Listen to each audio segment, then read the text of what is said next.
ये देह है जिसे हम बहुत प्यार करते हैं, इतना प्यार करते हैं कि इसे मैं की संज्ञा दे दी, मैं। पर यह है कुछ नहीं, एक क्षण में नष्ट हो जाने वाली बात है। तत्रापि दुर्लभम मन्येत वैकुंठ प्रिय दर्शनम। इस दुर्लभ संयोग का फल है कि हमें प्रभु के प्रेम में मतवाले भक्तों के संग से प्रभु में प्रेम हो जाए। बस मनुष्य जीवन की दुर्लभता, धाम की ऐसी महामहिम कृपा, श्री लाडली लाल का ऐसा अनुपम अहेतु की दुलार कि अपने जैसे घोर माया आसक्त जीवों को श्रीधाम की महामहिम रज में बैठने का सौभाग्य, श्रीधाम वृंदावन में आने का सौभाग्य और साधु समागम अत्यंत दुर्लभ। धन मिल जाना, कामनाओं की पूर्ति हो जाना, ये कोई खास बात नहीं है। सुत दारा धन लक्ष्मी पापियों के घर होए, संत समागम हरि कथा तुलसी दुर्लभ दो। ब्राह्म मुहूर्त में परम पावन प्रियालाल के महल में बैठ करके भक्त भगवान की चर्चा सुनने का, कथन करने का ये जो हमें समय मिला है, इसको सार्थक कर लिया जाए। अगर हमारी वृत्ति शरीर में ही मैं या मेरा भाव से लगी रही, मैं से अहम पुष्ट होता है, मेरा से ममता पुष्ट होती है, और दोनों में बंधन है और दोनों में दुर्गति है, इस देह में कोई खास बात नहीं है। इसके प्रति जो बहुत राग किए हुए हैं, देह स्थिमांस रुधिरे भी मतिम त्यजत्वम जाया सुतादिषु सदा ममताम विमुंच पश्यानिशम जगदिदम क्षणभंग निष्ठम वैराग्य राग रसिको भवभक्ति निष्ठा। इसमें हड्डी है, मांस है, रक्त है और चमड़े से सब मढ़ा हुआ है। कोई गोरा चमड़ा, कोई काला चमड़ा, चमड़ा है ऊपर। इसमें यदि आप अहम मम, अहमता ममता इसी में कर बैठे, तो जो आप सुख चाहते हैं, आनंद चाहते हैं, विश्राम चाहते हैं, शांति चाहते हैं, अविनाशी होना चाहते हैं, मैं मरूं ना कभी, वो सब नहीं प्राप्त हो पाएगा। ये शरीर मरने वाला है, ये शरीर दुख देने वाला है, इस शरीर में मैं मेरापन करके घोर चिंताएं प्रकट होंगी, बड़ा ही विषाद, बड़ा ही संकट, विपत्ति, ये सब शरीर देने वाला है। इस शरीर से ममता करना बिल्कुल बिल्कुल गलती है। इसको उचित आहार दे दो और शास्त्र सम्मत इससे कर्म कराओ और खूब भगवान का भजन करो। इस लोक में भी परलोक में तुम सदैव सुखी रहोगे, प्रसन्न रहोगे। अन मांगे आगे आवेगो, ज्यों पल लागे पल को। जैसे पलकें तुम नहीं बंद उठा रहे हो, वो अपने आप बंद होती है, अपने आप उठती हैं। जैसे दिल अपने आप धड़कता है, ऐसे ही ये सुख साम्राज्य शांति अपने आप आपके पास आ जाएगी। अन मांगे, मांगना नहीं पड़ेगा, आपको केवल भक्ति निष्ठा हृदय में धारण करनी पड़ेगी। भक्ति निष्ठा तभी प्राप्त होती है जब हम राग रहित होते हैं, वैराग्यवान होते हैं। वैराग्य शब्द सुनते ही मन ऐसा कुछ भावना करता है कि संसारिक कपड़े उतार के ये भागवतिक भेष धारण कर लेना मानो वैराग्य का यही स्वरूप है। ऐसा नहीं है। जहां भी हम जाएंगे शरीर को लेके जाएंगे ना, और शरीर में तुम्हारी प्रियता है तो तुम रागी हो, बैरागी नहीं हो। चाहे बिल्कुल एक भी कपड़ा ना पहनो, दिगंबर हो जाओ, नंग धड़ंग घूमो, शरीर में अगर राग है अहमता ममता का, तो आप वैरागी नहीं हो। और भगवत विधान के अनुसार आपको बहुत अच्छे अच्छे कपड़े मिले हैं, सुख सामग्री है प्रारब्ध के अनुसार, पर आप उसे भगवत प्रसाद समझकर शास्त्र संयम से बर्ताव करते हैं और प्रभु का नाम जप करते हैं, कहीं कोई प्रभु के सिवा प्रियता नहीं रह गई है, तो आप सच्चे वैरागी हैं। वैराग्य का तात्पर्य शरीर राग त्याग से है। हम वैराग्य का तात्पर्य ले लेते हैं बाहरी त्याग से। कहीं भी जाओगे, गुफा में रहो चाहे वृक्ष के नीचे रहो, आश्रय तो लेना पड़ेगा। कहीं भी जाओ, उदर पोषण के लिए अन्न तो लेना पड़ेगा। कहीं भी जाओ, शरीर की सुरक्षा व्यवस्था तो करनी पड़ेगी। अगर ये बात है तो वैराग्य किससे किया है? बस विवेक पूर्वक समझो, ये शरीर कोई चिदानंद वस्तु नहीं है। ये हड्डी मांस रक्त और ऊपर से चमड़े से ढका हुआ है। प्राणवायु जैसे धौंकनी चलती बस ऐसे चल रही है। इसमें जो खास बात है, हर श्वास में राधा राधा राधा, ये खास बात है। अगर हमारे हृदय में प्रभु के प्रति लगन नहीं लगी तो जिस शरीर को हम बहुत प्यार से पाल रहे हैं, पोष रहे हैं, मैं मान रहे हैं, इसके लिए बड़े अधर्माचरण भी कर रहे हैं, पाप भी कर रहे हैं, छल कपट जो भी जैसे सुख भोगे, तो व्याघ्रीव तिष्ठति जरा परितर्जयन्ति रोगाश्च शत्रव इव प्रहरन्ति देहम आयु परिस्रवति भिन्न घटादिवाम्भो लोकस्तथाप्य हितामाचरति चित्रम। हे भाई, भूखी बाघिनी की तरह ये मृत्यु तुम्हें ताक रही है होश में। जिस शरीर को तुम बहुत प्रिय मान रहे हो, इसको जैसे कोई भूखी बाघिनी अपने शिकार को बिल्कुल लक्ष्य में ले लिया है, ऐसे मृत्यु तुम्हें बिल्कुल निशाने पे लिए हुए है। कभी भी किसी भी क्षण को घात लगाए बैठी हुई मृत्यु तुम्हारा प्रिय शरीर तुमसे अलग कर देगी, नष्ट कर देगी। वृद्धावस्था दुख देने के लिए गरज रही है। जब वृद्धावस्था आती है, शरीर रोग से युक्त होता है, न चलने की सामर्थ्य, न देखने की सामर्थ्य, न दांत है तो खाने की सामर्थ्य नहीं, कान में सुनने की सामर्थ्य नहीं, और कोई भी प्यार नहीं करता। उस समय की दुर्दशा को सोचो। जिस समय कोई भयानक रोग, असाध्य रोग से ग्रसित हो जाओगे, बार बार खूब धनराशि खर्चा होगी, तो परिवार वाले भी तुमसे उदासीन होकर भगवान से यही मनाएंगे कि तुम्हें उठा ले। जरा उस दशा पर विचार करके सोचो। कोई भयंकर प्रारब्ध कर्मा करके तुम्हारे शरीर को छिन्न भिन्न कर दे, किसी भी कारण से एक्सीडेंट हो गया, फिसल गए, हाथ पैर टूट गए, कुछ जरा उस पर विचार करके देखो। घड़े में जैसे जल भरा हुआ है और वो कच्चा घड़ा है तो क्षण में नष्ट हो जाएगा, ऐसे ही तुम्हारा ये शरीर क्षण में नष्ट होने वाला है। तुम बुरे आचरण, अधर्माचरण, पापाचरण, हिंसाचरण करके अपने पास पाप का बोझा जमा कर रहे हो। इसे तुम्हें अवश्य भोगना पड़ेगा। जन्म जन्मांतर में तुम्हें इसका भयानक दंड मिलेगा। तुम अविनाशी हो, शरीर नष्ट हो जाएगा, पर तुम नहीं, तुम्हें फिर दूसरा शरीर मिलेगा, फिर दंड भोगना पड़ेगा। इसलिए मुक्त होने का अवसर आ गया है।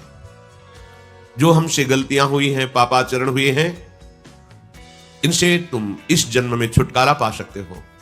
आगे तुम्हारा जन्म न हो, श्री भगवान की दिव्य परम धाम में तुम्हारा सेवा भाव से प्रिया प्रीतम के समीप पहुंचने का सौभाग्य उदय हो, ये इस जन्म में हो सकता है।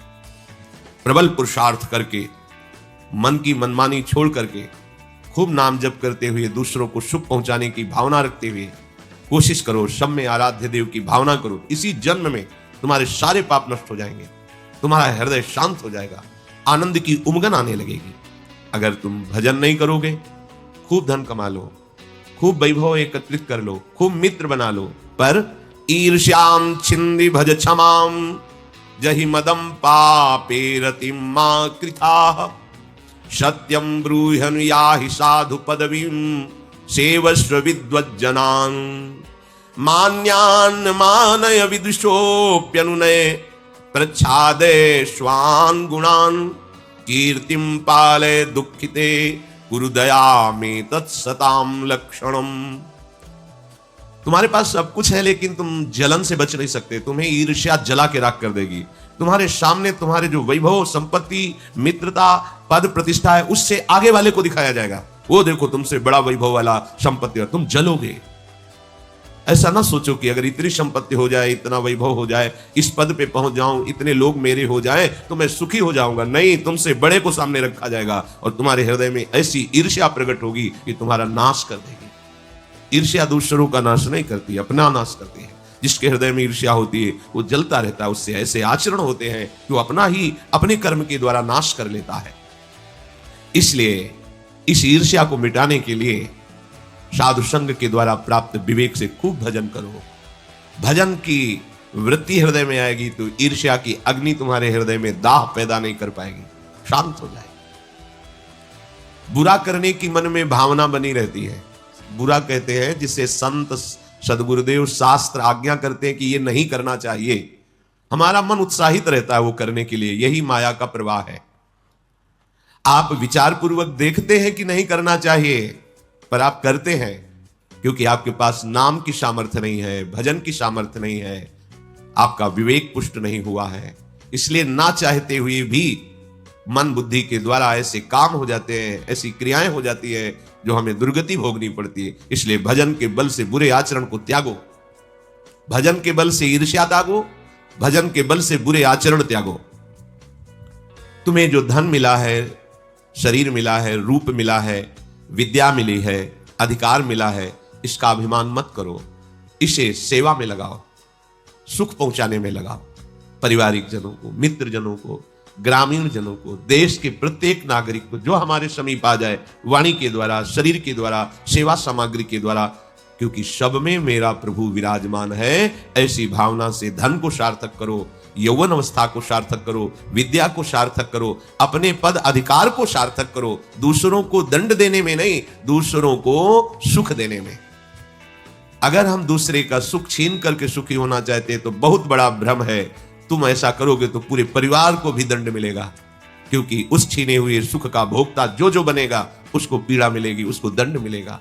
थोड़ा विचार पूर्वक चलो। पाप कर्म, निषिद्ध आचरण, दुराचरण से आज तक किसी को भी शांति सुख प्राप्त नहीं हुआ। इसलिए ऐसे कर्मों से डरो। जैसे सांप को देखकर डर लगता है, ऐसे ही बुरे कर्मों से तुम्हें डर लगना चाहिए, क्योंकि वो बुरा कर्म ना तुम्हें सुख देगा, ना तुम्हारे परिवार को सुख देगा, ना तो किसी को भी सुख नहीं दे सकता। पर हमारा मन, हमारी बुद्धि ऐसा कहती है कि यदि हम ये बुरा कर लें, किसी का धन अपहरण कर लें, किसी के साथ जबरदस्ती कर, ऐसे आदि आदि, तो हम सुखी हो जाएंगे। सत्संग इसी बात का होता है कि तुम अपनी बुद्धि को पवित्र करो, गलत मार्ग से बचाओ और सत्य मार्ग में सत्संग, सत का संग करो, सत आचरण करो, सत्य चेष्टा करो, सद्भाव रखो। अगर आपने अपने को नहीं संभाला तो पीछे फिर पछताने से कुछ नहीं होगा। जब मृत्यु आक्रमण कर देगी या असाध्य भयंकर शरीर में रोग पीड़ा पहुंचाएगा, तब केवल सोच रह जाएगी, कुछ करने लायक नहीं रहोगे। अभी करने का अवसर है। इसलिए शास्त्र सम्मत महापुरुष जी, जितने भी संत महात्मा हैं, वो एक ही आदेश करते हैं, परांच खानि वितरणत स्वयंभू तस्मात् परांग पश्यति नान्तरात्मन कश्चित धीरा प्रत्यगात्मानमैक्ष दावृत चक्षुरमृत त्वमच्छिन। हे भाई, जल कहीं भी छोड़ो नीचे की तरफ जाता है। सब संतों का एक मन, सब शास्त्रों का एक साथ। अपने मन इंद्री को यदि स्वच्छंद छोड़ दिया तो केवल गंदी बात में जाएंगे। देख लो इनको, अच्छी भगवत मार्ग की, धर्म की बात में चलना नहीं चाहते। इनका स्वभाव है नीचे की तरफ बहना। वही अपने जीवन को सार्थक कर सकता है जो मन और इंद्रियों को स्वच्छंद ना छोड़े, शासन रखे इन पर। जैसा मन कह रहा है वैसा हम कह रहे हैं, जैसी इंद्रियां कर रही वैसा हम करने दे रहे हैं। नहीं भाई, इनमें कोई बल नहीं है, ये तुम्हारे बल से बलवान है। ध्यान पूर्वक सुनिए। जो आप बहुत परेशान हो रहे हैं कि मेरा मन नहीं मानता, मेरी इंद्रियां नहीं मानती, जबरदस्ती हमसे ऐसा करा लेती हैं, भूल। ये तुम्हारे बल से बलवान होकर तुम्ही को पीड़ा पहुंचा रहे हैं, तुम्ही को ये नर्क दिला रहे हैं, तुम्ही को ये नाना प्रकार की योनियों में पहुंचा रहे हैं। तुम होश में हो जाओ। ये तुम्हारे बल से बलवान हैं, इनमें कोई बल नहीं है। तुम इनको सपोर्ट ना करो तो देखो ये कहां तुम्हें ले जाएंगी। इनकी सामर्थ्य नहीं। पर वो कहते हैं ऐसा करो, बस आप वैसे कर दिए तो आपके ही बल से वो आपका पतन करा रहे हैं। कोई भी मन इंद्री को स्वच्छंद छोड़ करके कभी भी सुख शांति प्राप्त नहीं कर सका।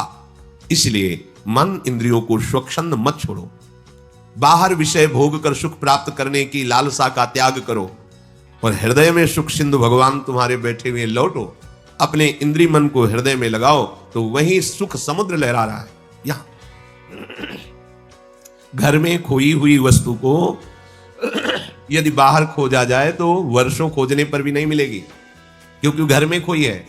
तो घर में प्रभु बैठे हुए, बाहर खोज लो नहीं मिलेंगे, लौटना पड़ेगा घर में। अर्थात इंद्रियों को, मन को बाहर से अंतर में घसीट के लाओ और राधा राधा राधा, तो यही पर्दा हटेगा, हृदय बिहारी प्रभु का साक्षात्कार हो जाएगा और आप सदा सदा के लिए दुखों से मुक्त हो जाएंगे।